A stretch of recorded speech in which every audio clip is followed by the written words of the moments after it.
fica aí. Tá resolvendo uns treinos do telefone dele. Tá resolvendo uns negócios que ele trabalha. Pulha de novo.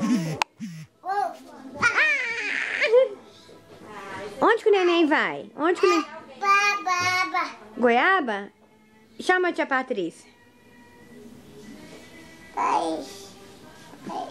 Você quer ver o pato? Você quer ver? Quer ver o pato? É isso aqui, ó. Pulha. Pulha então. Vamos lá na rua? Ah lá. Não. Não? Chato. Você não quer passear na rua, não? Vai lá com a tia Lu. A tia Lu vai levar você pra ver o pato. Que pato que é esse, gente? Pocoyo. O Pocoyo, ele ama. Um desenho. Pato. Ele fica louco. Fica louco na hora que põe. Vamos lá ver o pato, então? Vamos? Tá um pato bonito, vem